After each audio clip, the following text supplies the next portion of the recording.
It's your boy DJ Akademiks, and if you haven't heard, Bill O'Reilly has gotten at Beyonce for her latest video, Partition, in which he says she's glorifying having sex in the back of a limousine, and also she's putting out that image to a population or a society or a group of young black girls who are prone to unwanted pregnancies, teenage pregnancies, fractured homes, meaning baby mamas and baby daddies.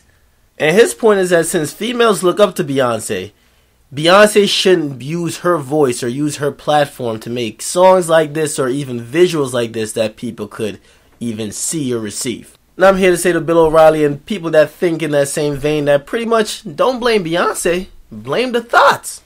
If you don't know what the word THOTS means, it stands for that hoe over there. Started on social media, now everyone has adopted it. Now, of course, in reality, the actual problem that this touches on is very deep, and to be honest, I don't have that much time in a 5-minute video to give you guys a breakdown of the exact problems that plague the black community. But still, this is why I think it's a little bit irresponsible just to place all the blame at Beyonce's feet.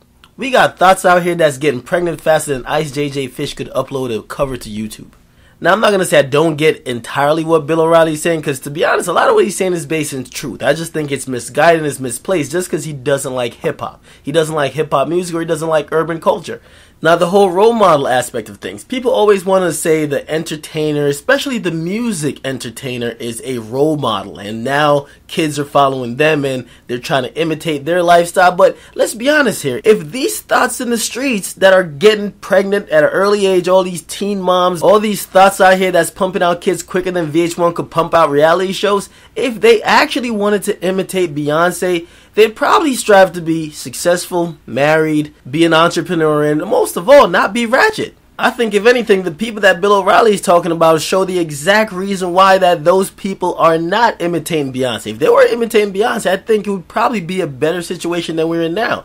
These THOTS are hype-beast slores that pretty much have a body count steeper than the amount of passengers that was missing on the Malaysian Airlines flight. And all of that by the age of 18. Yes, most of these chicks, they'll call Beyonce Queen Bee, but let's be honest, their words and their actions doesn't match. So we can't blame Beyonce for them fucking up. I don't think you could blame Beyonce for, number one, unwanted pregnancies, number two, having kids out of wedlock, because she's the same chick who sang a song promoting, if you like it, then you should put a ring on it. How could this be her fault if people are not getting married and people are pumping out kids at the age of 17? She had a kid when she was over 30. These THOTS nowadays, when they announce that they're pregnant on Facebook by posting up an ultrasound picture, you don't even see them in a relationship status. The relationship status comes months after the baby pic. We all know that happens. Or to be honest, they'll say they're pregnant, you don't even know who the dad is because you don't even know they were talking to nobody. Now, as I said, to get into all the issues that plague the black community and really try to assess them one by one, it would take forever. Now, a lot of it has to do with the parents, the actual parent structure. As I said before, there are a lot of single parents out here, which means these THOTS in these streets are just really repeating this cycle that they're already born into. They were born into a single parent household, and then they see it fit to just create the same cycle by having another kid and being a single mom or in some cases a single dad.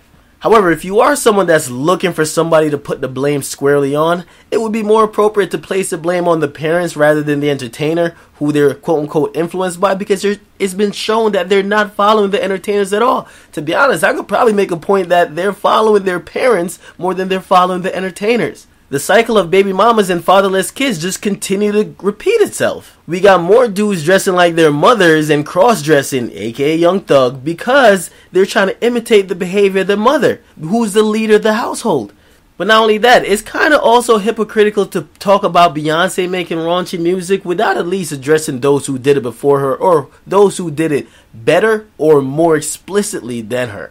What about Madonna? What about Rihanna? What about Miley Cyrus? Nobody's really campaigning that they should shapen up their rap because they're influencing young girls. And also, forget even the music, as I said. Like, to be honest, all these shows that come on weekly that people subscribe to really affects people's lives, because now you're giving people a whole lifestyle to adopt. And now they're interpreting whatever they see on screen as a complete lifestyle. How about trying to campaign to get that garbage Teen Mom off the air? That's probably one of the worst shows ever. We got ratchets over here watching it, just thinking they could get on there to get their 5 minutes of fame. I would say that's contributing a little bit more to unwanted pregnancies and teen pregnancies more than Beyonce's Partition is. But that's just my opinion. But also, the real problem here is that We are looking for somebody to put the blame on, whether it's the parents, Beyonce, or anyone else, or maybe even the TV station. We're just looking for somebody to put the blame on because we can't put a criteria on these thoughts being parents.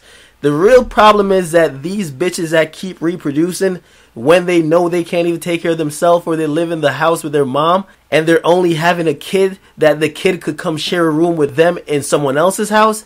That's the problem. We can't put a criteria on actually reproducing.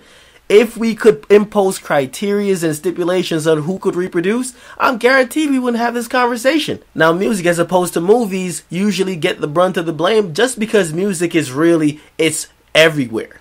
You could just hear it passing by someone. You don't have to be in a confined space where you just have to watch like a movie, or you have to be in a particular place to ingest that particular art. And you really can't control where people hear stuff from and how they'll hear it. So people try to throw the blame on music. But honestly, in short, thoughts will be thoughts. If you don't know what the word thoughts mean, thought stands for that hoe over there. It's a popular term that started on social media, at least to me it started on social media. And then it pretty much got adopted by pretty much everybody because everybody likes the new slang and the new social media talk. So that's what it is. Don't blame Beyonce. Blame these thoughts.